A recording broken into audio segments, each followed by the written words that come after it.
Penso que mês de setembro foi é o mês amarelo. Muitos de nós fizemos trabalhos na igreja, incentivamos, falamos, prevenção. E pastor Jarbas tem material, eu vi lá no grupo dos pastores, muitos pastores comentando e falando. E nós convidamos o pastor Paulo para estar conosco, o pastor Sandro também lá de Santa Catarina, tem levado o pastor Paulo lá, para falar desse assunto que até um tempo atrás, isso não era nem comentado no nosso meio. A possibilidade de um pastor, servo de Deus, acabar com a própria vida. Nós tivemos aí um anúncio, acho que foi em setembro também, que um pastor que comentou sobre a morte de um pastor americano, não lembro se é americano mesmo, e logo dias depois ele cometeu suicídio. Ele era da Nova Vida, lá em Rio Grande do Sul, alguma coisa assim.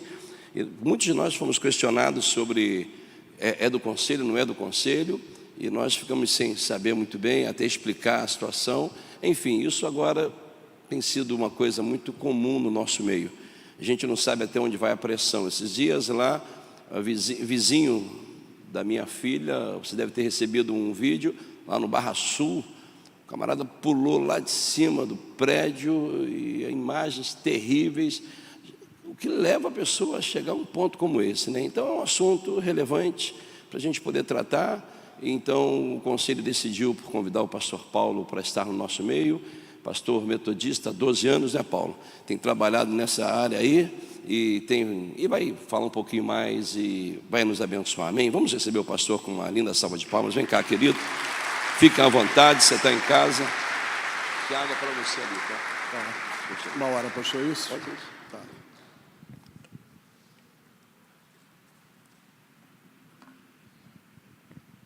Quero saudar os irmãos com a graça e a paz do nosso Deus, amém? Vamos orar, que aí depois vocês podem sentar. Deus, queremos honrar o Senhor nesse momento. Senhor, falando contigo, te agradecer pelo momento de adoração, pelo momento de planto, que quase me fez, em vez de palestrar, puxar um segundo momento de planto aqui. Senhor, e te agradecer por cada vida que aqui está hoje. Deus, eu quero me submeter diante da sua majestade e declarar, Deus, que eu preciso da presença do teu Espírito Santo, para que não sejam palavras, Senhor, vazias, mas que essas palavras tragam conhecimento, Deus, aos pastores, aos bispos, aos irmãos que aqui estão, Deus, para entender um pouco mais esse caos que está estabelecido na nossa nação. Louvado, Deus, engrandecido seja o teu nome, porque nós cremos, Deus, que o Senhor é soberano e cremos, Deus, que o Senhor tem propósito em todas as coisas. Por isso, cremos, Senhor, que existe uma resposta, e essa resposta está aqui, Senhor. A resposta é a sua igreja, não só para a salvação de alma, mas para muitas outras salvações. Salvação, Senhor, de quem está vivendo sofrimento psíquico, Senhor. Nós cremos, Deus, que a tua igreja ela pode ser esse canal de salvação para essas pessoas. Assim oramos, Deus, em nome de Jesus. Amém. Você pode sentar em nome de Jesus. Deixa eu só ver se o meu passador está funcionando aqui. Sim. Bem, quero agradecer aí a Igreja Nova Vida, quero agradecer aos bispos, aos pastores. Hoje a Igreja Nova Vida está batendo um recorde no nosso ministério.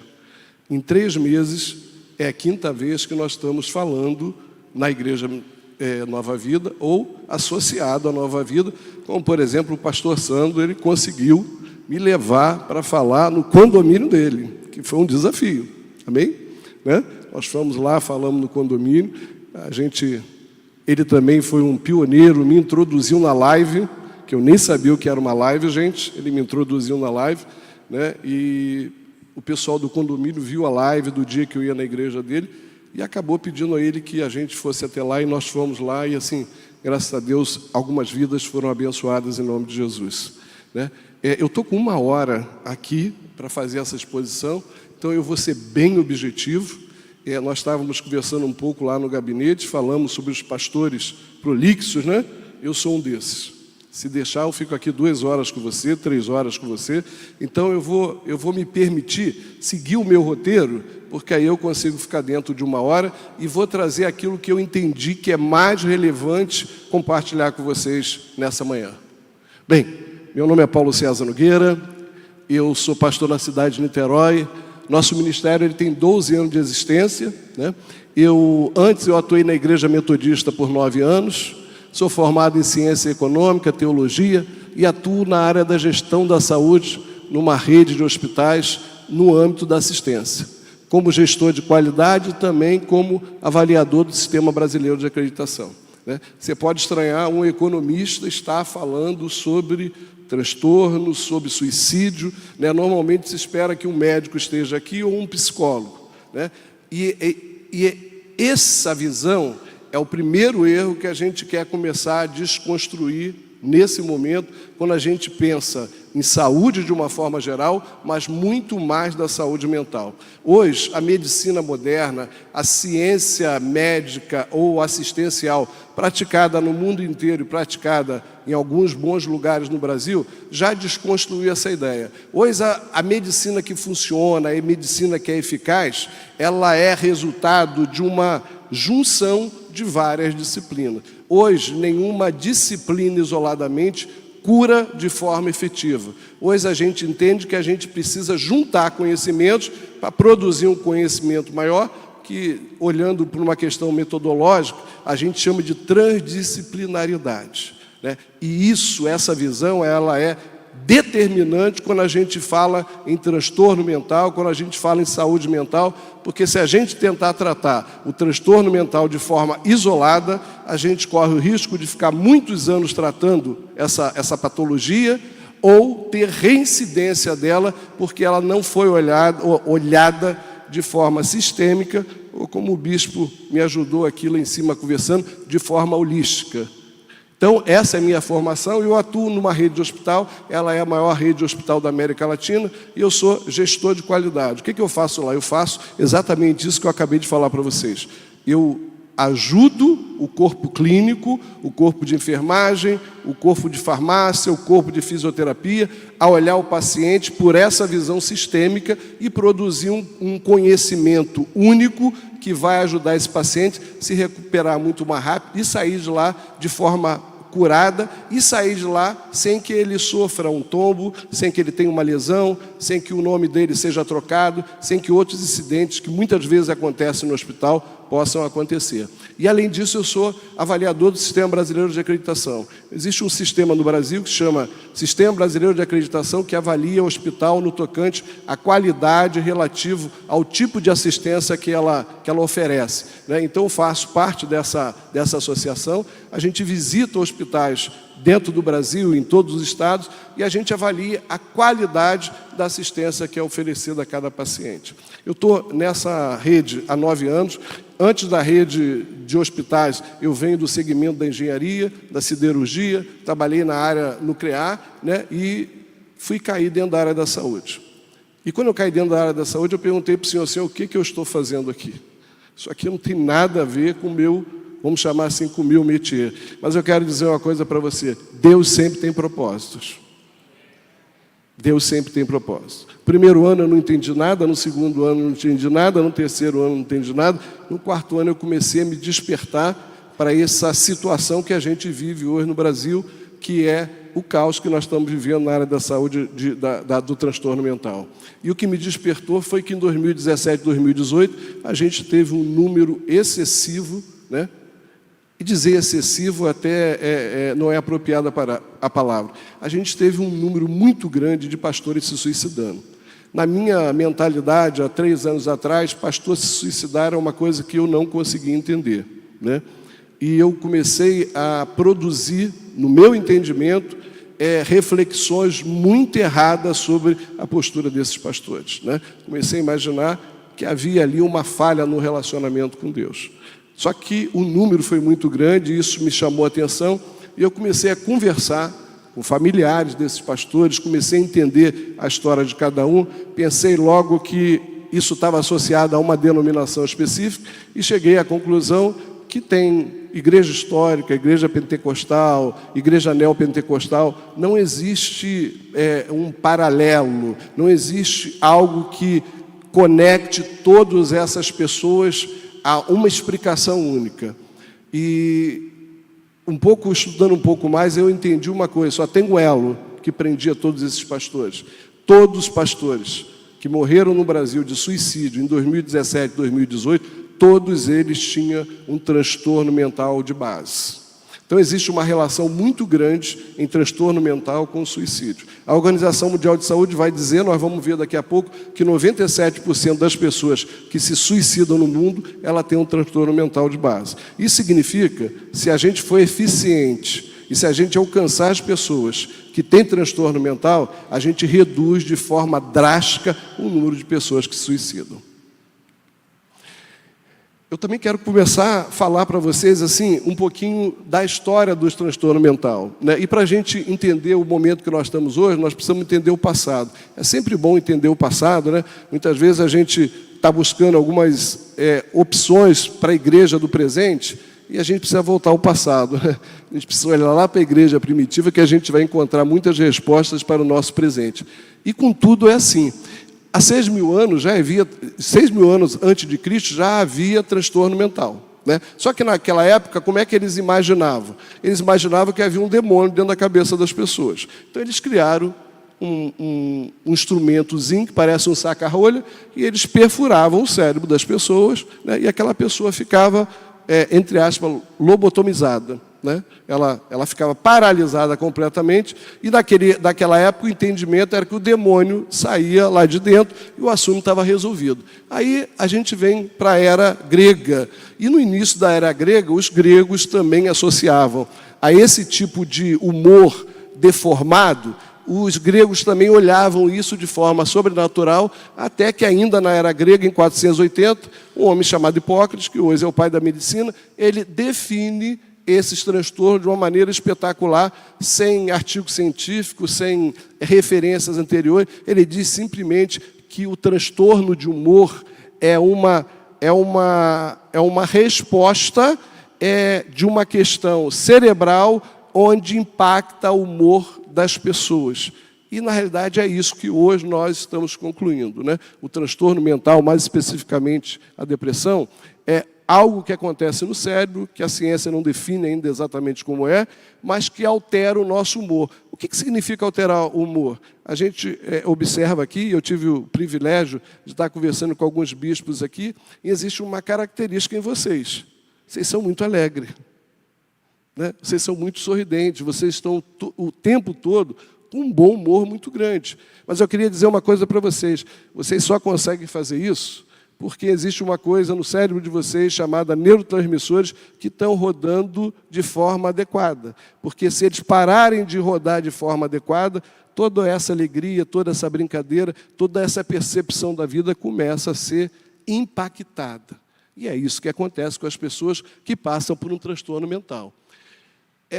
Após a era grega, a gente vem com a Idade Média, e na Idade Média volta-se o conceito de que existe um demônio dentro da cabeça das pessoas e tudo retrocede. A gente vai para o iluminismo e o iluminismo abandona completamente essa questão do sobrenatural, mas cai num erro talvez pior do que esse. Na época do iluminismo se entende que o transtorno mental não é um transtorno, é uma opção de quem não quer olhar a vida pelo patamar da razão. Então, todo aquele que não entende a razão como uma metodologia de vida, vai agir de forma a parecer que era um louco e tudo retrocede. Mas aí vem a Revolução Francesa, né? Já aí a gente está entrando no período da modernidade, e junto com a Revolução Francesa a gente tem uma revolução psiquiátrica. O que acontece? Um médico chamado Philippe Pinel, ele estudando essa questão, ele define uma coisa, que esses transtornos são doenças, então isso é um caso de saúde, e se é um caso de saúde pública, vamos chamar assim, é algo que precisa ser resolvido pela medicina. Então, a partir daí, a história começa a colocar um foco nos transtornos, olhando pela perspectiva da medicina. E aí a gente vem para um grande salto, que é em 1950.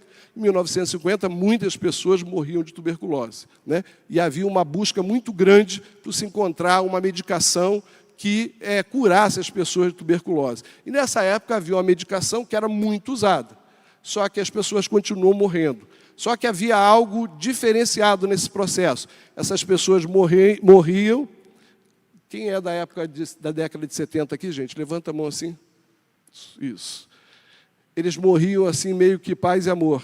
Lembra do Paz e Amor? Essas pessoas morriam com um humor muito bom. E isso chamou a atenção dos médicos e chamou a atenção dos pesquisadores da indústria farmacêutica, né?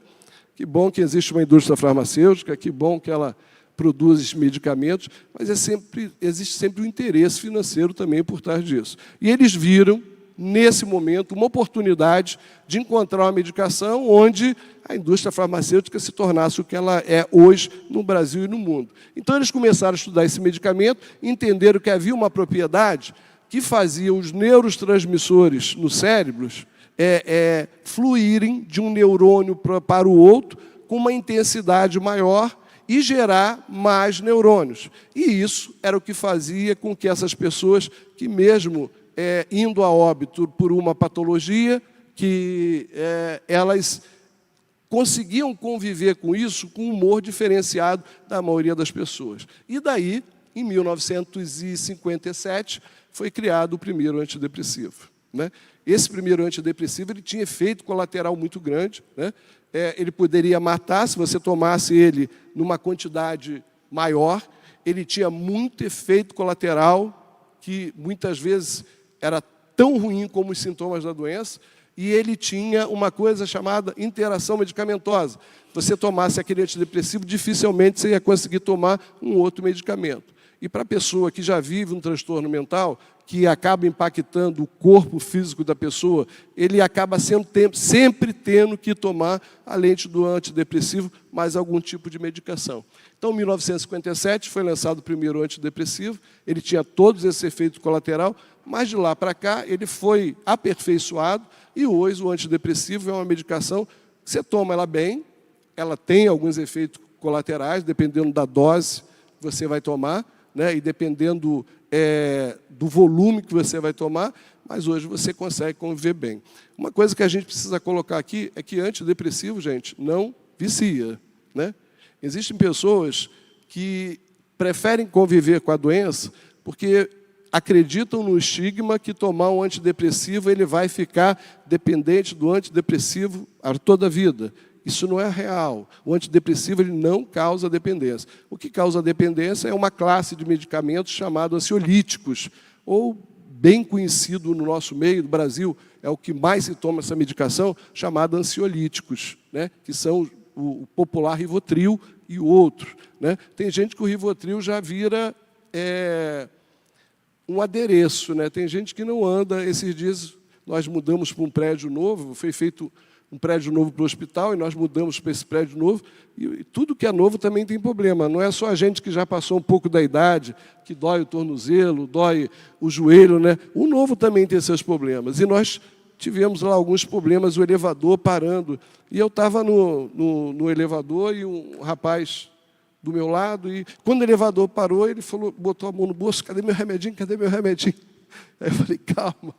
Que remedinho é esse? Vamos conversar um pouquinho. Em 5 minutos, o elevador voltou a funcionar. Então, tem gente hoje que vive com Rivotril, né? Eu converso com várias pessoas. Tem motorista de Uber, então, é assim: não, eu sempre trago o meu Rivotril aqui, porque se eu começar a ficar meio agitado, ele só não entende que ele está se viciando, né? Ele está trazendo um vício. Isso, gente, isso não é só para pessoas que a gente pode dizer assim que não tem uma boa formação cultural de conhecimento. Esses dias eu conversei com um pastor, né? Um pastor de uma denominação, por sinal, bem estruturado, e quando ele não falou que tinha depressão, mas eu percebi, né? A gente já olha nos olhos, a gente já começa a perceber isso, e eu falei: você está depressivo? Aí ele: mas eu estou resolvendo. Eu falei: mas o que você está tomando? Ele falou: eu só estou tomando Rivotril. Eu falei: mas o Rivotril não vai curar a sua depressão. Eu falei: há quanto tempo você está tomando Rivotril? Ele falou: há 2 anos. Eu falei: mas há 2 anos? Mas o teu médico não... Isso aí não é muito coerente com um plano terapêutico. Ele falou: não, mas eu não estou indo mais ao médico, não. Eu consigo, né? E é assim que muita gente está. E é por causa desse tipo de coisa que a doença ela persevera, né? E muitas vezes ela evolui para um quadro pior. Quando a gente pensa em taxas... A gente vai falar um pouquinho mais de depressão, porque a depressão é o maior transtorno que acontece no mundo. No Brasil não é diferente, e é o transtorno que mais conduz as pessoas ao suicídio. Pessoal, posso combinar uma coisa com vocês? Amém? Ninguém vai dormir. Amém? Olha, vamos combinar uma coisa? Eu sou um sujeito bem pentecostal. Amém? Então, assim, quem sabe o bispo não vai me convidar para vir aqui pregar o Evangelho da Graça, e você vai saltar, vai pular. Mas hoje me dá atenção, porque esse assunto é importante. Não cochila não, porque olha só, talvez você não precise, mas tem alguém perto de você que vai precisar dessa informação. Amém? Eu prometo para você que eu vou ficar dentro de 1 hora. As taxas de depressão no mundo, elas são muito parecidas. Se a gente olhar ali, eu já tentei até traçar um perfil, se é um país capitalista, se é um país socialista, se é um país de grandes dimensões, de pequenas dimensões, mas a gente vê que não muda muito. As taxas ficam nessa ordem, de 5% a 6%. Né? Agora, o transtorno de ansiedade já é diferente. O Brasil ele é campeão no transtorno de ansiedade. Hoje nós temos 9,5% da população sofrendo de ansiedade. E a ansiedade é uma coisa que a gente maneja ela um pouco melhor. E por conta disso, a maioria das pessoas não se tratam. E por conta disso, quem tem ansiedade, ele tem 30% de chance de desenvolver depressão. Então, quem não trata a ansiedade, ele está correndo um grande risco de desenvolver depressão. Por isso que, assim, existe ansiedade normal, existe aquela pessoa que é um pouquinho mais ansioso, mas existem pessoas que já estão sofrendo de ansiedade e precisam ser tratadas. Bem, o que é a depressão? A depressão, ela é uma doença, e a gente precisa entender isso. Alguém toma remédio aqui para pressão arterial, para controlar a pressão? Eu também. E o que a gente fica indignado... Pastor Santo está rindo, eu falei isso lá também, né, Pastor Santo? O que a gente fica indignado é que a gente vai no médico tomar remédio para pressão arterial, mas a gente não quer ir ao médico para tomar remédio para depressão. Eu só queria entender qual é a diferença entre depressão e pressão alta, porque os dois são uma patologia. Só que uma é uma patologia psiquiátrica. E é isso que a população precisa entender. É uma doença e precisa ser tratada como tal. Então, é uma doença psiquiátrica que afeta o quê? O emocional das pessoas. E o que causa a depressão? 100% ainda, gente, a gente não sabe. A medicina hoje no Brasil e no mundo, a gente não sabe o que causa de fato. Ninguém pode dizer 100% é isso que acontece. Existem vários estudos, existem teorias, e hoje a medicina ainda trabalha com essas possibilidades, que são as maiores probabilidades de causar a depressão, mas ninguém sabe exatamente. O que a gente sabe é que o estresse pode precipitar a depressão em pessoas com predisposição genética. Aqui tem 2 informações muito importantes. Primeiro, eu e o bispo, por exemplo, nós podemos passar por um momento junto muito estressante. Uma situação de assalto, uma situação de violência maior. Agora, se ele não tiver predisposição genética, ele vai ficar estressado com aquele momento, mas a vida dele vai voltar ao normal. Se eu tiver predisposição genética, esse mesmo momento que não causou nenhuma enfermidade dele, vai causar em mim. E é por isso que a gente não pode julgar as pessoas. Muitas vezes alguém se separa, perde um ente querido, ou perde um emprego que para ele era a vida dele, ou é algo muito importante, e aquela pessoa entra em depressão, a gente fala assim, mas pô, fulano também, né? Poxa... não sabe lidar com a vida. Não é que ele não sabe lidar, é porque ele tem uma predisposição genética que foi ativada por uma coisa chamada estresse. E nós precisamos entender que nós vivemos hoje num meio onde o estresse conduz todas as coisas. E aqui está, eu quero apresentar para vocês, um dos maiores propagadores do estresse. Não é o telefone, é o que essa coisa chamada telefone alcança na vida da gente hoje. Eu estava falando para os bispos lá em cima que eu criei na minha casa a caixinha do celular. A gente chega em casa, eu, minha esposa e meus filhos, a gente coloca na caixinha. A gente só atende se alguém ligar. Ninguém vai olhar Facebook, ninguém vai olhar o WhatsApp em casa, principalmente à noite, porque senão vira aquela situação de você estar jantando, Você está com o celular do lado, sua esposa está com o celular, seu filho está com o celular do outro lado. Gente, isso é um ambiente propício à geração de estresse. Por quê? Porque a gente não desliga nunca.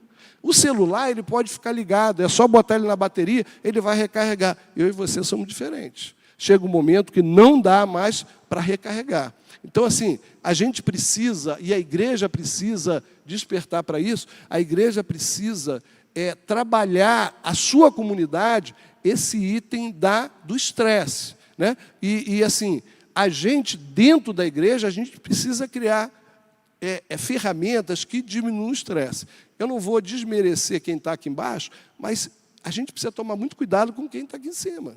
Porque o nível de estresse pastoral hoje ele é muito grande. Eu comecei tudo isso pensando nos pastores. Num determinado momento eu vi que a coisa é generalizada, não tem um foco. Mas hoje, quando a gente pega pastores, médicos e policiais e professores, você tem a maior classe de profissões, chamar o ministério pastoral aí, colocar como uma profissão, né? Como um chamado, mas dentro de uma profissão, que são causadores de maiores estresse e maiores danos em relação à saúde mental. Então, assim, a igreja precisa ter essa preocupação com o pastor, e os pastores e bispos precisam entender que a comunidade está exposta também a um nível de estresse menor, mas que está exposta a esse nível de estresse. Então, a gente precisa entender como liderança, não só para a prevenção própria, mas para saber como lidar com a comunidade que Deus colocou debaixo da nossa orientação. Alterações químicas nos neurotransmissores, como serotonina, são identificados em estudos, o que fortalece a tese do desequilíbrio fisiológico e bioquímico. Então, assim, quando a gente mapeia a parte bioquímica e fisiológica de alguém que está com depressão, a gente já consegue evidenciar, através de scans e outros equipamentos, que o fluxo dos neurotransmissores eles não estão funcionando da forma que deveria. Isso é uma evidência de que a depressão está diretamente associada a esse desequilíbrio que acontece no cérebro, na comunicação entre uma célula e outra. Não descartando outras portas de entrada que a gente vai falar aqui. E uma coisa importante, né, aqui a gente derruba um paradigma que talvez tenha sido algo que a gente ouviu a vida inteira. Ao contrário do que se pensa, os fatores psicológicos e sociais muitas vezes são consequências e não causam a depressão. O que essa afirmativa está querendo dizer? Muitas vezes a gente sempre falou assim, fulano é meio irritado. Por exemplo, sabe aquele marido que você chama ele para ir ao shopping e ele fala assim, de jeito nenhum. E quando você consegue atravessar com ele a porta do shopping, ele já pergunta, já podemos ir para casa? É claro que existem características particulares, mas essa irritabilidade, porque isso não é... Esposas, entendam isso. Não é que seu marido, muitas vezes, não quer ir ao shopping ou não quer passear no shopping. Às vezes, ele não consegue. Pelo potencial de irritabilidade que ele está vivendo. Isso pode ter uma conotação particular.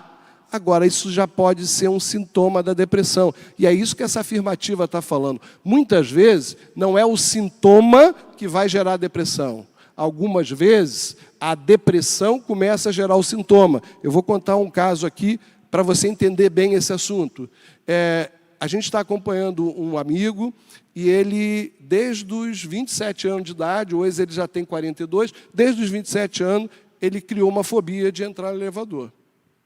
E ele não entrava no elevador de jeito nenhum.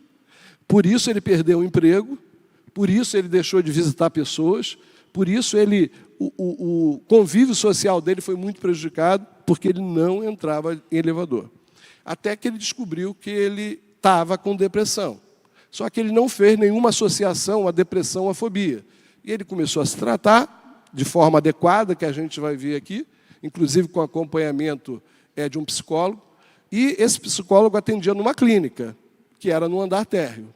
E depois de 2 anos que ele estava se tratando, ele já estava bem recuperado da depressão, o psicólogo dele mudou por um prédio de 11 andares e foi para o último andar. E o psicólogo falou, olha, eu estou nesse novo endereço aqui. E ele chegou foi de Uber, chegou no novo endereço, ele saltou, olhou para o prédio, entrou, olhou lá, 11º, apertou o 11º, veio o elevador, ele entrou, ele subiu, ele saiu. Quando ele saiu da porta do elevador, ele olhou para trás e falou: eu entrei e não senti nada. Eu nem percebi que eu estava num ambiente que, para mim, anteriormente era agressivo. O que eu quero dizer com isso? O tratamento da depressão anulou um sintoma, uma fobia, que ele imaginou que era algo isolado já há muito tempo. Não.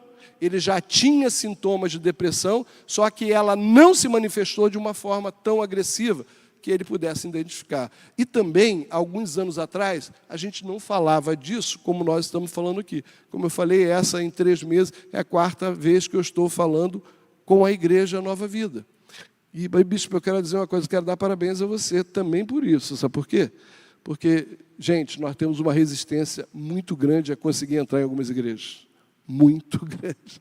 Apesar do caos que nós vivemos hoje, a gente ainda vê a igreja brasileira completamente distante de tudo isso. Quando eu vou falar em algum lugar, eu sempre falo assim: gente, olha só,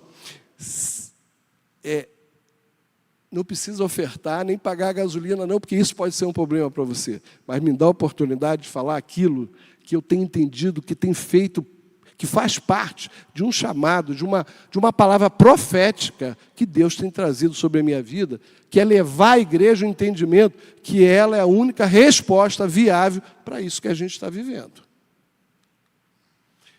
Bem, aqui eu quero te apresentar um neurônio, esse amarelinho, e aqui é o outro neurônio. Eu não vou entrar em detalhe aqui, até porque eu não sou especialista, mas eu posso dizer para você que aqui essas coisinhas, essas bolinhas, são neurotransmissores. Se tiver um biólogo aqui, vai me ajudar mais ainda.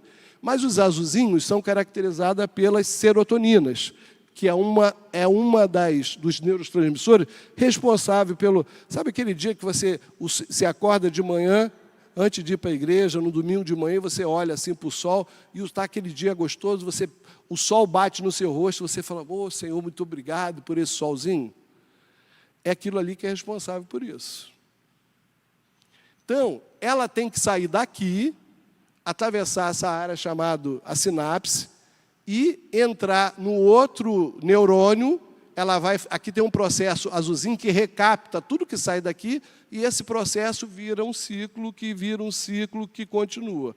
O que acontece com a pessoa depressiva? Esses neurônios começam a sair daqui, quando chegam no meio do caminho, a maioria deles, em vez de chegar aqui, eles voltam para cá.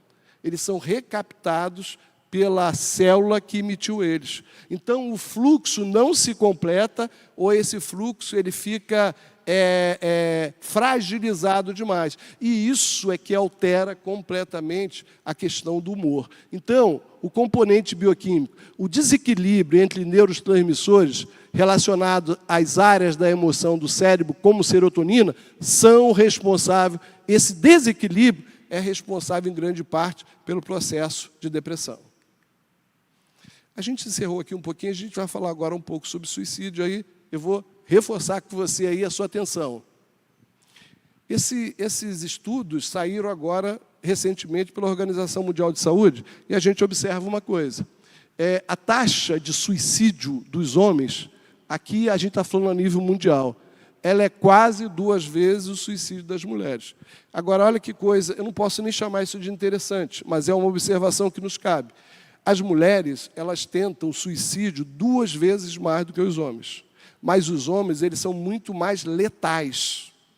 Quando o homem tenta suicídio, normalmente ele vai para a arma, né, que é um instrumento letal. A mulher, ela usa outros artifícios que não são tão letais.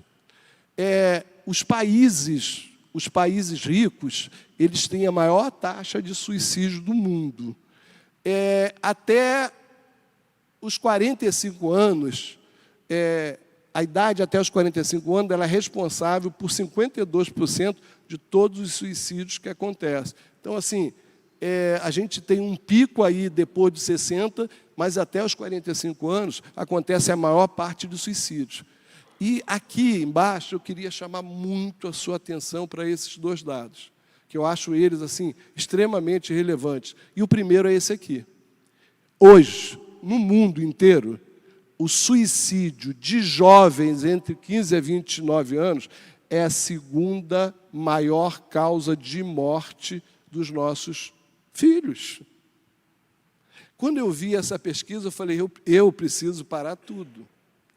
Quando os nossos filhos, quando os nossos jovens começam a morrer e ter a segunda causa, o suicídio, gente, desculpe, tem alguma coisa muito errada. Tem alguma coisa muito errada na sociedade, tem alguma coisa muito errada no modo que nós estamos vivendo, tem alguma coisa muito errada no olhar que nós estamos colocando sobre a nossa vida. E aqui, eu volto a dizer o que eu disse no início para vocês, eu só vejo um organismo na Terra poderoso o suficiente para mudar esse quadro, é a igreja. Além das orações, além da intercessão, a igreja tem condições de fazer muito mais do que ela está fazendo nessa área. E se a gente olhar para o histórico da igreja, para a história da igreja, a gente vai ver quanta igreja se envolveu na área educacional, quanta igreja se envolveu na área social, quanta igreja se envolveu na área de recuperação de drogados. Então, assim, a igreja já atuou em várias outras áreas da sociedade e foi muito bem sucedida. E eu estou aqui, nessa manhã, para dizer para você que eu creio que a igreja está sendo convocada para tomar parte também nessa área da vida da sociedade. E aqui tem um outro dado muito interessante. Apesar de os países desenvolvidos terem a maior taxa de suicídio, sabe o que está acontecendo? Todo mundo, aqui cada curva dessa é uma área do mundo. Em todo o mundo, o suicídio está diminuindo. Só tem um lugar que o suicídio continua aumentando, é nas Américas. América do Sul e América do Norte são os únicos lugares do mundo onde, olha aqui a curvinha azul, ó, ele continua crescendo. E qual a explicação disso? A explicação disso é que esses outros lugares começaram há muito mais tempo a fazer aquilo que a gente está começando a fazer agora. A tentar que, se a gente não cuidar da saúde mental, o número de suicídio vai crescer a cada dia. E o que acontece no Brasil, a gente vai ver um pouquinho mais à frente, é exatamente isso, né? A sociedade como um todo, ela não está cuidando da saúde mental e ela está caminhando para um buraco cada vez mais profundo. Essa é a curva brasileira de suicídio, aqui o masculino, aqui o geral e aqui o feminino. A gente vê que o suicídio masculino, 2 vezes 4, 8, é 4 vezes maior do que o feminino. Justamente por aquilo que a gente falou. Elas tentam muito mais, mas elas não são eficazes. Se a gente pode usar essa palavra dentro desse contexto. Mas os homens, eles conseguem esse resultado negativo com muito mais eficiência. Também, se a gente pode usar essa expressão. E aqui outro dado que chama muito a atenção da gente, são 2 curvas de suicídio. A cinza é da população geral brasileira e a amarela é da curva dos jovens de 15 a 20 anos, validando o que está acontecendo no mundo. A curva amarela, que é dos jovens de 15 a 29 anos, a partir de 2016, o índice de suicídio de jovem passou a ser maior do que da população geral do país, quando que em anos anteriores elas estavam andando muito junto. Então, assim, particularmente nessa faixa de idade, a gente precisa ter um olhar mais diferenciado para eles.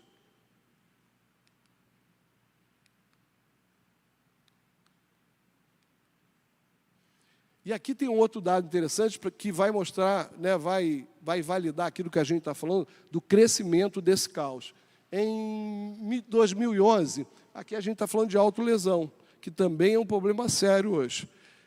Essa questão da autolesão está tão complexa nas escolas que a gente está conseguindo, eu vou falar daqui a pouquinho sobre o NAS no Brasil, a gente está entrando nas escolas estaduais onde o governo nunca deixava a gente entrar. A gente está entrando nas escolas públicas onde as prefeituras nunca deixavam a gente entrar, agora são eles que estão convidando a gente para ir lá. Por quê? Porque a questão da autolesão nas escolas e do suicídio está se tornando um problema realmente sério. Olha que dado interessante no sentido ilustrativo. Em 2011, só 18% da autolesão era categorizado como uma tentativa de suicídio pela gravidade da autolesão. Hoje, 40% das autolesões já são consideradas, pelo impacto na saúde da pessoa, como uma tentativa de suicídio. Então, todos os dados históricos mostram que a situação cada vez fica pior e a gente não tem visto uma resposta para isso. Outro dado que mostra que as coisas estão muito complicadas é esse aqui. Hoje, no Brasil, mais policiais se suicidam porque morrem, mais policiais se suicidam do que morrem em confronto.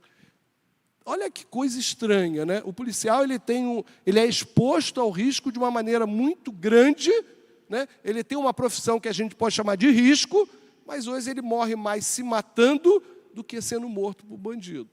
Quando a gente ora por uma situação dessa, todos os números estão validando que nós estamos caminhando para um caos na área da saúde mental. Outro dado que a gente pode observar é esse. Um paralelo de 2011 com 2017 mostra, aqui eu só peguei o Rio de Janeiro, 20% de 2011 para 2017 aumentou o número de suicídios em 20%. E vai parar? Não, se a gente não fizer nada, se não houver ações que vão frear isso, ele vai continuar crescendo, porque o que está fomentando ele continua ativo. Gente, e esse aqui é aquele dado que eu falei, que se a gente promover o tratamento da saúde mental, a gente freia o número de suicídios. Esse foi um dado, uma pesquisa feita pela Organização Mundial de Saúde e pela Associação Brasileira de Psiquiatria, que identificou do número de suicídios qual é a proporção dos transtornos mentais que haviam na vida daquela pessoa. Então, 36% tinham transtorno de humor, 22% por uso de substâncias psicoativas, 11% por esquizofrenia. Agora, olha aqui, 3% eles não identificaram nenhum transtorno de base, porque os 10% aqui são outros transtornos. Então, 3% eles não identificaram nenhum transtorno de base naquela pessoa que se suicidou. Então, isso significa, isso traz uma relação direta, que é o quê? Que se eu tratar a saúde mental, eu evito 97% das pessoas que se suicidam. E eu queria perguntar, você acha isso relevante a gente falar sobre esse assunto?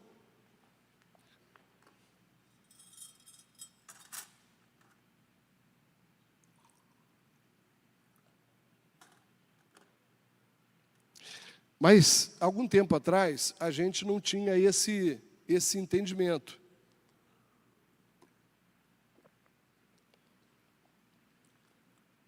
E esse entendimento começou a chegar justamente na hora que ele passou da porta da igreja para dentro. Alguns anos atrás, a gente se fechou para esse assunto, porque ele estava muito lá fora. Hoje são os pastores que estão se matando. Hoje são os filhos do crente que estão se suicidando. Hoje são os casamentos que estão se acabando. Você sabia que um dos maiores motivadores para término de casamento hoje é o transtorno mental? Sabe por quê? É difícil uma esposa conviver com um marido depressivo. Por mais que ame. Por mais que seja uma mulher de Deus. É duro para um homem conviver com uma esposa depressiva. Isso não é falta de humanidade, não. É dificuldade de lidar com aquela situação, porque você vê alguém que você respeitava, que você admirava, que você achava, né, vamos pegar o caso da esposa, que achava que era o seu protetor, e você vê aquele homem completamente fragilizado, chorando feito uma criança, e tendo medo de coisas que nem passam pela nossa cabeça que alguém pode ter. Então, assim, depois que essa coisa passou da porta da igreja, a gente percebeu que esse não é um problema do ímpio, esse é um problema de quem é gente. O lema do projeto NASM é esse: se você é gente, pode contar com a gente, porque se você é gente, existe uma probabilidade de você ter um problema de transtorno. Então, se a gente tiver um sistema eficiente de tratamento dos transtornos mentais, a gente consegue brecar essa caminhada de suicídio, e foi isso que foi feito lá fora, né? A gente não despertou aqui no Brasil para que a gente faça essa caminhada, né? E qual a realidade da saúde mental no Brasil? A realidade da saúde mental é essa: a gente só está vendo a ponta do iceberg. Os 90% já existem. E uma hora, esses 90% vão vir à tona. E E você pode se perguntar assim, mas pastor, como é que você pode afirmar isso? Eu tenho números aqui que vou te mostrar que essas afirmativas, essa alegoria aqui, ela é uma alegoria real. Hoje, o Brasil tem 23 milhões de pessoas precisando de tratamento na área da saúde mental. A gente está falando de 12% da população. A gente está falando da população inteira do estado de Minas Gerais, que depois de São Paulo é o estado mais populoso do Brasil. Esse é o contingente que hoje precisa de cuidado. Por quê? Se esses 23 milhões não receberem cuidado, provavelmente eles vão evoluir de uma modalidade leve para moderada, para grave, e depois do grave, a tendência é começar os pensamentos suicidas. Esse é o tamanho do nosso buraco. O que nós temos? Desses 23 milhões, só 5,7 milhões de pessoas recebem atendimento. Ou seja, de 100% que precisa de atenção assistencial, só 25% está tendo um tipo de atendimento, não é o atendimento adequado. Essa pessoa aqui, ela está tendo um tipo de atendimento. Ela pode estar se cuidando só com um psicólogo. Então, entrou dentro desse indicativo aí de que ela está sendo tratada. Mas existe uma diferença, e a gente vai ver um pouquinho mais à frente, do que é um tratamento e do que é a Organização Mundial de Saúde, associações mundiais de psiquiatria e de psicologia dizem que é tratamento adequado, o que faz toda a diferença também na cura. Dos 23 milhões, existe 5 milhões de pessoas que estão com transtornos graves e persistentes, ou seja, 5% desses 23, que são 5 milhões, essas pessoas estão sofrendo um tipo de transtorno que se chama grave ou persistente, ou seja, essa pessoa até pode tomar medicação, mas não melhora os sintomas dela. Então, assim, hoje a gente tem um contingente de 5 milhões que precisa ser cuidada de forma adequada e o mais rápido possível, porque eles estão na porta do suicídio. E eu queria só registrar para vocês algo aqui. Quando eu falo isso, em nenhum momento, queridos, eu estou invalidando a soberania de Deus. Amém? Ele pode, nesse momento que nós estamos aqui, lá no Altíssimo, lá no céu, dizer assim, sabe de uma coisa? Já que esse pessoal lá da Nova Vida está tão preocupado com isso, vou curar todo mundo do Brasil, vou curar os 23. Eu creio nisso. Mas enquanto ele não diz que vai fazer isso dessa forma, eu estou entendendo que ele pode fazer isso de outra forma, trazendo o conhecimento até a gente. Porque, seja qual for a ferramenta, sempre vai ser ele. Amém? Então, assim, eu quero deixar isso registrado, porque você pode estar embaixo pensando assim, mas esse cara não é pastor? Esse cara está... Não, olha só, eu vejo aqui Deus. Eu vejo no conhecimento o Senhor. Eu vejo no resultado que o conhecimento pode operar também o Senhor. Eu tomo minha medicação para pressão arterial e eu agradeço a Ele todo dia de manhã. Obrigado. Eu sei até que um dia o Senhor pode me curar completamente. Mas olha só, enquanto o Senhor não me cura completamente, o Senhor está me protegendo hoje. Então, assim, em nenhum momento eu estou desqualificando a soberania dele e a atuação dele. Eu tenho certeza que hoje ele está aqui. E ele está agindo. Amém? E assim, se tiver alguém depressivo aqui e ele quiser curar aqui também hoje, ele vai curar. Porque ele é assim. Ele é soberano. Ele faz da maneira dele e do jeito dele. 5 milhões, esses 5 milhões que são graves e persistentes, que estão à beira do suicídio, só 1,7 milhões, ou seja, só 34% recebe algum tipo de tratamento. Ou seja, os outros 66%, eles estão vagando por aí, sem trabalhar, a família está abandonando, os amigos estão abandonando, porque é muito difícil você conviver com uma pessoa dessa, né? Estão ao léu. E aqui é o resumo desse quadro. O resumo é o seguinte, 14 milhões de pessoas com transtornos leve ou moderado estão sem receber nenhum tipo de tratamento. O que equivale aqui é o estado da Bahia, a população da Bahia toda. A gente tem mais 3,3 milhões com transtorno grave e persistente, que não recebe nenhum tratamento, que eu acho que é o estado de Alagoas. E, num geral, nós temos um total de 17 milhões, que equivale à população do estado do Rio de Janeiro, que não estão recebendo nada. Então, o nosso problema está aqui, amigos. Irmãos, aqui, ó, são 17 milhões de pessoas que estão por aí e não estão recebendo e têm dificuldade de receber. E quando recebe uma terapêutica que talvez não seja mais adequada. Existem algumas iniciativas a nível institucional acontecendo? Sim, a gente não pode dizer que nada está sendo feito. Mas o problema é que isso aqui é muito pouco diante da demanda que nós temos. Algumas delas, o governo lançou agora uma política de prevenção a suicídio e autolesão. Os hospitais agora têm que notificar toda tentativa de suicídio que chegar na porta do hospital. As escolas precisam notificar toda autolesão provocada para o Conselho Tutelar. Foi criado há algum tempo já um 188, né, que é o Centro de Valorização da Vida, mas agora esse 188 ele funciona de segunda a domingo, 24 horas por dia.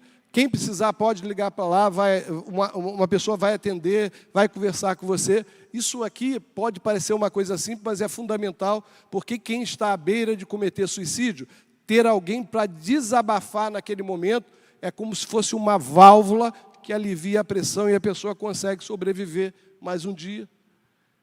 O Setembro Amarelo, que o bispo já falou aqui, foi criado pela Organização Mundial de Saúde, e algo muito interessante que surgiu há 2 anos, a Associação Mundial de Psiquiatria definiu algo, entendeu algo, que na cura ou no tratamento dos transtornos mentais deve ser levado em consideração pelos psiquiatras a área da espiritualidade, da religiosidade da pessoa, porque o espiritual e o religioso ajudam muito a prevenção, como ajuda na cura dos transtornos mentais. Mas, além dessas demandas institucionais, tem coisas acontecendo que a gente chama de chão de fábrica. O que é o chão de fábrica? É aquela iniciativa de quem, às vezes, está muito distante do sistema, mas gosta de gente e quer fazer alguma coisa pelas pessoas, né? Só para os homens aqui. Alguém identifica essa foto, irmãos? Só para os homens. Oi? Barbearia. O bispo aqui da Nova Vida lá, de Colubandê. Meu filho estudou lá 2 anos, viu? Mudamos porque nós fomos para Maricá, ficamos um pouco mais distante, né? Barbearia. Só que essa barbearia não é lá de Olaria, não é lá de Maricá. Essa barbearia é de Londres, que é um pouco mais chique do que a nossa. E o que aconteceu? Esse barbeiro aqui, ele tinha um amigo que ele gostava muito, e esse amigo se suicidou. E ele ficou se perguntando como ele não percebeu que esse amigo dele estava a ponto de suicidar. Ele falou, eu não prestei atenção na nossa conversa. E ele ficou tão impactado com isso, que ele resolveu criar um consultório psicológico ao lado da barbearia dele, contratou com o dinheiro dele um psicólogo para ficar lá 2 vezes por semana. Quando alguém sentava lá na cadeira dele, começava a falar, minha vida não tem mais valor, sabe? Eu acho que eu perdi o sentido, eu não consigo mais ter alegria. Ele cortava o cabelo e dizia, olha, hoje é de graça. Eu só vou te pedir uma coisa, que você conheça um amigo meu, e levava ele até lá, o psicólogo falou, bate um papo com esse cara aí. Essa iniciativa de chão de fábrica deu tão certo que a Associação de Barbeiros de Londres promoveu a implantação desse projeto na maioria das barbearias em Londres, porque virou um ponto de captação e encaminhamento de ponte para quem está precisando de uma assistência. E isso é muito importante, principalmente lá, porque no Reino Unido o suicídio masculino é considerado o maior assassino de homem até os 45 anos. Então, essa iniciativa que surgiu do chão de fábrica, e é aqui que eu quero me deter, o que nós precisamos hoje são essas iniciativas. O que nós vivemos no Brasil hoje, o governo não vai resolver a curto nem a médio prazo. Ele não tem condições, independente do partido, de quem for, ele não tem condições. O caos é grande demais. Só existe um organismo gigante nessa terra, ou no Brasil, e com poder suficiente e organização suficiente para trabalhar isso, é a igreja. Eu fui morar lá em Maricá e me disseram, vai conhecer um lugar chamado Espraiado. disseram o seguinte: ó, lá só tem mosquito e cachoeira, mas é muito bonito. E lá fui eu, minha esposa e meu filho conhecer o Espraiado. Realmente só tinha mosquito e cachoeira, mas tinha algumas coisas lá além do mosquito e cachoeira. Tinha igreja. Lá dentro, aonde não tem nada, tem a igreja. Bem, então nós somos o NARM Brasil, né? O NARM Brasil é um projeto, né? Como que nós enxergamos esse assunto e qual é a nossa missão, né? Qual o cenário que a gente vê à nossa volta? É esse, de uma sociedade que não consegue entender e nem responder à demanda da saúde mental no Brasil. As pessoas estão perdidas, gente. Elas não sabem o que elas fazem. Primeiro, elas não sabem o que ela tem, ela não tem informação. Quando elas têm informação, elas não sabem o que elas fazem. Existe uma rede no Brasil chamada de RAPs e CAPs.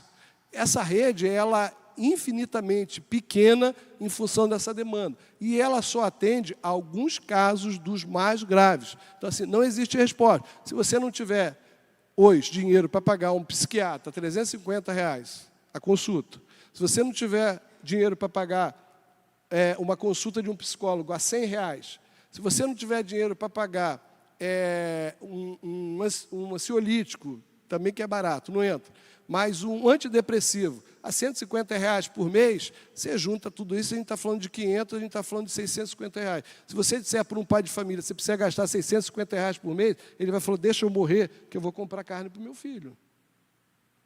Essa é a realidade. Então, qual é a nossa... O que o NARM Brasil se propõe a fazer? Divulgar informação sobre o que é o transtorno, como acontece e como se identifica, que é o que a gente está fazendo aqui hoje com vocês. Essa é a nossa primeira proposta. Qual é a nossa segunda... e o que nós já fizemos? Nós já fizemos 2 simpósios bem parrudos, com neurologista, com cardiologista, fizemos na cidade de Maricá, fizemos na cidade de Niterói, e temos feito alguns workshops em algumas igrejas, levando essa informação. Eu vou falar aqui do núcleo dos NASM, e a gente criou uns bancos de pesquisa que estão na internet. A gente está mapeando todas as pessoas que a gente consegue fazer, que estão com depressão, e a gente está montando um banco de dados sobre a história dessas pessoas, o que ela faz, se ela está tomando medicação, se ela não está tomando, e fizemos outro desse para a família de quem cometeu suicídio. Então, a nossa ideia é mapear e tentar entender esse cenário para saber como a gente pode trabalhar melhor. E 2, o que a gente quer fazer? Ensinar que existe um tratamento adequado, que eu falei antes. Os principais artigos publicados sobre esse tema afirmam que o tratamento multidisciplinar é a melhor resposta a um transtorno, porque a causa do transtorno é multifatorial. Quando uma pessoa tem depressão, pelo menos 5 vias de acesso na vida dela, 5 portas foram abertas. Então não adianta você tratar só uma porta, ou tratar 2 portas. Se as outras portas ficarem abertas, o tratamento vai se prolongar muito tempo e muitas vezes a pessoa não vai ser curada. Então a resposta está aqui. A resposta é a conjunção de várias ações, que a gente vai mostrar para vocês aqui. Hoje, qual é um plano terapêutico adequado para a gente tratar transtorno mental? Primeiro, qual é a missão do NASM? É criar um acesso, é ser uma ponte entre as pessoas que estão em sofrimento psíquico e um tratamento adequado dentro da realidade social e financeira de cada um. Então, o que a gente quer fazer? A gente quer fazer isso. E é o que a gente já está fazendo. A gente está se tornando ponte. Essa semana eu já recebi, em função da igreja do bispo que eu fui, eu já recebi umas 3 ou 4 ligações aqui do Rio de Janeiro, pedindo só orientação. Às vezes o que a pessoa precisa é só orientação. E é isso que o NARM está fazendo. Mas, além disso, ele quer ser uma ponte entre a pessoa que precisa de um tratamento e aqui está o tratamento. Então, a nossa proposta é ser essa ponte que liga uma coisa à outra, mas dentro da viabilidade financeira dessa pessoa. E eu vou explicar como é que a gente está fazendo isso. E isso aqui é o que a gente chama, a gente que eu digo, a Organização Mundial de Saúde, a Associação Brasileira de Psiquiatria, os mais modernos artigos científicos. Como é que a gente trata um transtorno mental? A gente trata com uma avaliação médica, porque muitas vezes você está sentindo uma coisa que não tem nada a ver com transtorno mental, pode ser um desequilíbrio hormonal, pode ser uma baixa de vitaminas. Então, o clínico geral ele vai fazer uma avaliação de você e vai dizer, clinicamente você está ok. Então, deve ser o que está acontecendo com você deve ser outra coisa. Você pode consultar um psiquiatra e fazer uma avaliação lá também. Segunda coisa, se você tem um transtorno mental, o psicólogo precisa entrar em cena. Psicólogo não é médico de maluco. Psicólogo é uma pessoa, uma profissão que Deus inventou para ajudar o ser humano a lidar com as dificuldades dele. Quem dera se nós fôssemos pessoas tão abertas para olhar o Evangelho e deixar o Evangelho entrar completamente em nós. Mas isso não acontece. A gente tem questões que a gente traz do passado, a gente tem dificuldades como perceber a vida. Sabe aquela pessoa que sempre percebe tudo negativo, né? O bispo falou um pouquinho sobre isso aqui, né? Aquela pessoa, ele falou, quando eu olho lá, eu olho e digo no espelho, pô, mas que sujeito bonito. Esse é um ensino de como eu percebo a vida, porque tem gente que olha para o espelho e começa a procurar, sabe o que? A ruga aqui, a puxadinha aqui. E isso, quando você leva para a vida, você cria um problema. E a psicoterapia, ela ajuda você a refletir sobre essa forma que você lida com a vida. Então, o que é um plano adequado? Um acompanhamento psiquiátrico, um acompanhamento psicológico, um acompanhamento nutricional. A atividade física é fundamental, gente. A atividade física é fundamental. Nem que seja 4 caminhadas por semana, 40 minutos. Pastor, eu não gosto de igreja. Não gosto de igreja, não. Se você não gosta de igreja, tem uma coisa errada contigo. Se tiver alguém aqui da área da psicanálise, vai dizer assim, isso aí é um id, né? Isso aí é um ato falho. Pastor, tem uma coisa errada. Mas foi para acordar vocês. Me saí bem dessa, né? Foi não, foi ato falho mesmo. Olha só, se você não gosta de academia, não tem problema. Mas deixa eu dizer uma coisa para você hoje. Os artigos mais modernos trouxeram uma informação muito interessante a respeito da musculação. Eu não sei explicar mais especificamente, mas quando você faz musculação, você rompe alguns músculos e eles crescem ou enrijecem, que é onde você começa a aparecer aquela coisa meia, né? Aquela musculatura. O pastor Sandra que deve entender isso melhor. Mas os artigos hoje dizem que quando você estoura e que cresce um músculo novo ou enrijece, você está produzindo um novo neurônio no teu cérebro. E tudo que um depressivo precisa são de novos neurônios. Então, assim, se a situação está feia para o seu lado, eu acho que vale a pena você romper aí o esquema da academia e se tornar alguém que vai lá, né? Você não precisa compartilhar, talvez, da cultura da academia, né? Mas quem sabe você não vai influenciar a cultura que está lá, né? Nós fomos chamados para sermos influenciadores, então não tenha resistência, não. E desenvolver rede de relacionamento. E aqui, gente, algo que agora está sendo sustentado pelo órgão científico, que é a Organização Mundial de Psiquiatria, que diz o seguinte, que a espiritualidade, a religiosidade, ela faz parte do tratamento para que haja uma recuperação mais rápida e mais eficiente. Então, o que acontece hoje? Tem gente que só vai aqui. E posso falar uma coisa para você? Eu gosto muito de psicólogo, tenho muitos amigos psicólogos. Mas, muitas vezes, o psicólogo segura você quando você está em sofrimento psíquico. Ele não entende que você precisa da medicação ainda. É todos, pastor? É evidente que não. Mas eu conheço muitos que fazem isso. Da mesma forma, eu conheço muitos psiquiatras que fazem a mesma coisa. Você vai lá, ele passa a medicação e fala, pode ir embora que isso vai resolver teu problema. Não vai resolver teu problema, amigo. Não vai resolver, por isso que a gente vai mostrar aqui para você. Ó. A pessoa que está passando por um transtorno mental é igual um balde cheio d'água. Só que o balde está furado. Esse balde furado, ele nunca vai deixar com que o balde fique cheio. E o balde cheio é aquilo que eu falei, é você sorrir, você vir à igreja, você está animado, você recebeu uma palavra aqui, como o bispo falou, e você sentir a presença de Deus. Deixa eu te falar uma coisa para você. A pessoa, quando está numa depressão grave, a cognição dela vai para o espaço. Sem cognição, ela não consegue sentir nada. E aí, não é o irmão que está fora da visão, somos nós. Porque quando você tem um membro da igreja que está desse jeito, é você que vai ter que orar por ele. É você que vai ter que ler a palavra por ele. É você que vai ter que ir na casa dele, porque ele não vai vir à igreja, gente. Ele não vai conseguir. Então, é isso que acontece. Então, o que aquela terapêutica faz? Ela faz isso. Ó. A avaliação clínica, ela vai fechar um buraco. A psicoterapia vai fechar outro buraco.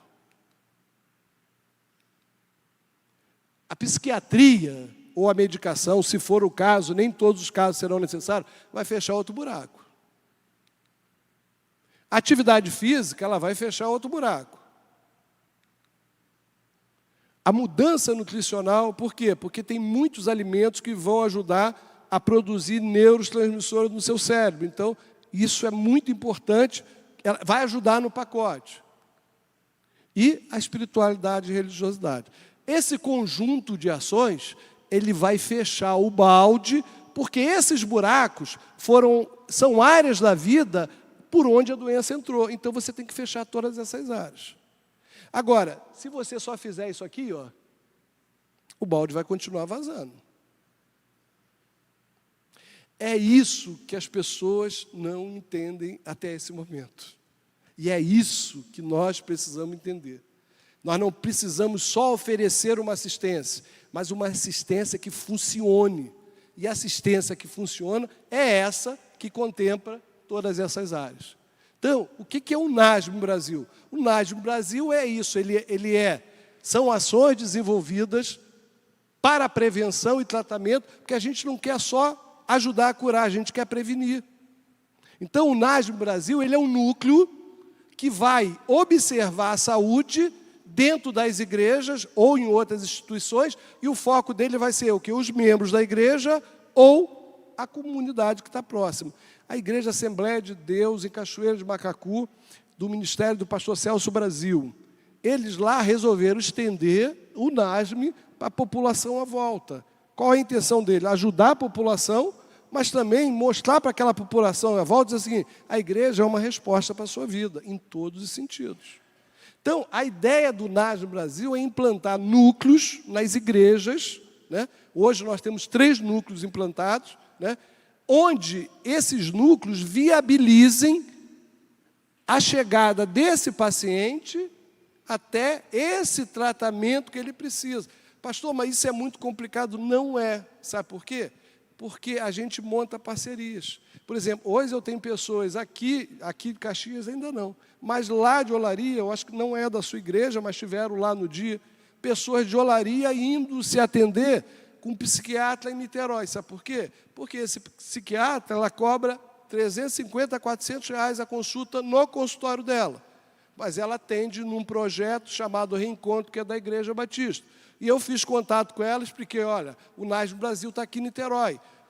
Posso me utilizar de você? Ela pode. Então, toda pessoa que precisa de psiquiatra, a gente manda ela para lá.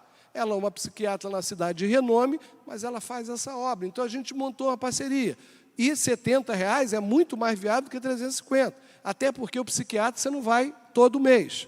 Aí você cai na psicoterapia. A psicoterapia a gente levou, né? A maioria das igrejas já tem psicólogo, né? A gente não tinha, levamos uma que atende toda segunda-feira.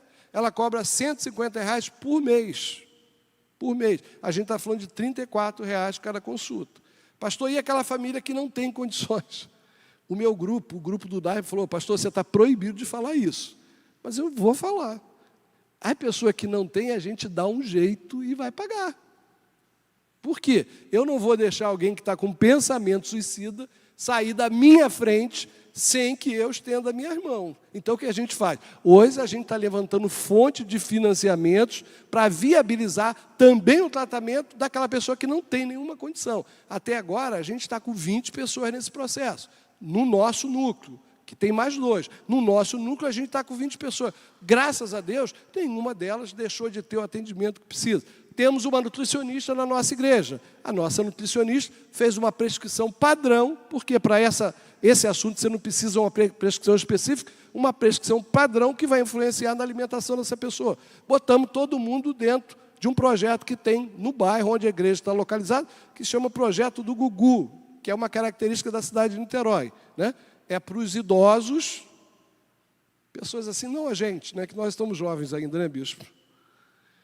Mas para os idosos que vão lá todo dia de manhã, então essas pessoas estão lá de segunda a sexta-feira, antes de ir trabalhar, fazendo as atividades, e outras a gente montou uma parceria com a academia, que cobra metade do preço e ainda orienta essas pessoas. Então, o que eu estou querendo dizer para você é que as respostas, elas existem. Agora, quem vai montar isso? O governo? Não vai. Quem pode montar isso? A igreja, e montar muito bem montado. E aqui está o NASM Brasil nas redes sociais. Hoje nós temos um canal no YouTube, temos um canal no Instagram, no Facebook e no Twitter. E tínhamos até a semana passada, aí eu queria te chamar, eu já estou encerrando, esse é o último slide, graças a Deus dentro do tempo, bispo, ainda tem 3 minutos. Eu queria te chamar a atenção para a questão espiritual. Até a semana passada a gente tinha o site, que está alojado numa empresa lá em Cachoeira de Macacu, que é um parceiro nosso, ele é um patrocinador do NASM, ele fez o site está lá no provedor dele, né? Estava funcionando aí há 6 meses, e na semana passada ele me ligou e falou: pastor, o site foi hackeado. Entraram no site e destruíram o site. Eu não sei como, porque eu tenho todos os meus sites alojados no mesmo provedor há 9 anos, e isso nunca aconteceu. Só destruir o site do NASM. Falei: não se preocupa, meu filho, eu já sei quem foi. Eu já sei quem foi. É o inimigo das nossas almas, irmãos. Se valeu de alguém, algum servo dele. Aí ele falou: pastor, e agora? E agora a gente começa tudo de novo, vamos reconstruir. Porque a gente é assim. A gente não baixa a cabeça. A gente sabe a quem a gente serve. A gente sabe o chamado que Deus nos trouxe. A gente sabe para que nós fomos convocados pelo Espírito Santo nessa terra. Nós sabemos o que é essa igreja. Então não é um site destruído que vai parar a gente. Muito pelo contrário, a gente vai ficar mais animado ainda, porque a gente sabe que está incomodando. Só contar mais uma coisa para você. Já estou encerrando, bispo. Eu vim da igreja metodista, então eu sou metodista em questão de horário. Então, quando o pastor Márcio falou 8h30 aqui, eu saí de casa para chegar aqui 7h30. Olhei lá no Waze, né? Eu nem tenho instalado, instalei, olhei e falei: opa, 7h30, tranquilo. Meu carro saiu da revisão ontem, irmãos. Quando eu me aproximava da ponte Rio-Niterói, a temperatura começou, eu joguei o carro, parei, abri o capô, olhei e falei: ué, mas a água está ali. E tava, falei: mas tem água. E eu olhei e falei: não posso me atrasar. Abri a tampinha, né? O que não devia fazer, foi água para tudo quanto é lado, e foi água no meu braço. Isso aqui avermelhou completamente a mão também. Eu olhei, tinha uma farmácia na frente, eu entrei lá, me dá uma pomadinha, meti a pomada aqui, olhei e falei: não vou conseguir chegar lá com essa mão desse jeito. Falei: Senhor, preciso estar lá. Peguei um Uber na hora mesmo que apareceu. Sabe que hora eu cheguei aqui? 9h29, a hora que eu havia marcado com o pastor Márcio. Então, o que eu quero dizer para você? Deus está no controle. Queridos, eu não tenho dúvida nenhuma. Deus está no controle. E por isso, cada vez eu me descanso mais com aquilo negativo que acontece na nossa vida. Sabe por quê? Porque Ele vai fazer melhor. O site, Ele vai fazer melhor. As outras coisas, Ele vai fazer melhor. Então, queridos, esse é o NASM Brasil, né? A nossa intenção é plantar isso na maioria das igrejas. A metodologia é simples. O material a gente tem dentro da nossa casa, né? É o médico, o psicólogo. Você pode trabalhar com a pessoa aqui, você pode trabalhar no próprio consultório dela, você pode viabilizar a atividade física. A nutricionista é algo fácil, e estimular essas pessoas a fazerem uma boa atividade física, uma boa dieta nutricional. E assim, eu creio que a gente tem uma rica oportunidade de ser, mais uma vez, uma resposta a essa sociedade que está completamente perdida, porque ela não sabe para onde vai. Ela não sabe o que está acontecendo, não sabe o que precisa fazer e não tem condições de fazer. Amém?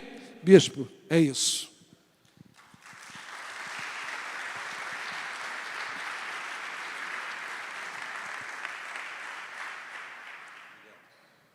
Amém. Vamos ficar de pé. Eu não sei se passou pela sua cabeça um pensamento que passou pela minha, mas e o pastor? E o suicídio do pastor? Não sei se passou na sua cabeça isso. Nem vou perguntar se passou. Exercício físico. Alimentação. Quantos de nós estamos fazendo essas coisas? não é verdade? Então, essas coisas são assim, eu penso, são muito interessantes. Eu vou confessar aqui, viu, pastor? Embora essa igreja é uma igreja muito boa, apesar do pastor dela, Vanderlei, não atrapalha não, Vanderlei, poxa. Deixa eu falar uma coisa aqui. Eu confesso que aqui na igreja de Caxias, a gente tem a oportunidade, não sei quantos anos, Kátia, tem a psicóloga? Uns 15? Misericórdia. Tem uma psicóloga aqui que atende toda segunda-feira, gratuitamente, e a igreja dá uma ajuda de custo para ela, combustível dela.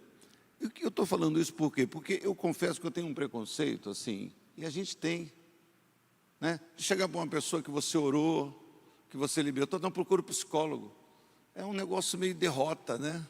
Na nossa teologia, na nossa fé, né? Então, essa nossa, eu não sei o que eu vou classificar isso, esse complexo que a gente resolve tudo, que a gente, parece que eu não quero essa concorrência, parece que eu não quero, parece que vai ser uma fraqueza da igreja, isso, não é verdade? Então, eu acho que a informação é muito importante para nós, e nesse sentido, né? Embora eu tenha, né? Aqui tem um problema que ela atende não sei quantas pessoas, e tem uma fila de espera aqui de um monte de gente, porque ela só pode atender um dia da semana, que eu nem sei qual é o dia da semana, né? Então, que você faça proveito disso, lá onde você está, na sua circunstância. Nosso pastor está aqui, à sua disposição para ajudar e para colaborar com todos nós. Amém, queridos? Amém. Vamos orar? Pai, muito obrigado, Pai, por esta manhã e por esse tempo, por aquilo que ouvimos, aprendemos. Talvez para alguns não já têm essas informações. Eu acredito que muitos de nós fomos ajudados, sustentados e orientados, e eu espero que tudo isso traga para nós não apenas uma tranquilidade, mas que traga também uma disposição, nos mova, Senhor, que nós possamos sair daqui, que além daquilo que temos feito e não podemos deixar de fazer como igreja, a pregação da Tua Palavra, o ensino, a oração, a unção, os instrumentos que o Senhor nos deu, que nós também podemos cooperar nesta direção, que nós também podemos, ó Pai, criar esses caminhos no sentido tão somente de ajudar as pessoas, de socorrer, de amparar nesse tempo que nós vivemos. Muito obrigado, guarda o Teu povo, aqueles que vão viajar, pegar uma estrada, voltar para a sua cidade, para a sua casa, todos nós que vamos sair daqui, as igrejas que hoje estarão reunidas à noite num encontro de oração, que o Senhor abençoe-nos e nos guarde de todo o mal. É a nossa oração, em nome de Jesus, e que todos digam amém. Vá em paz, Deus abençoe.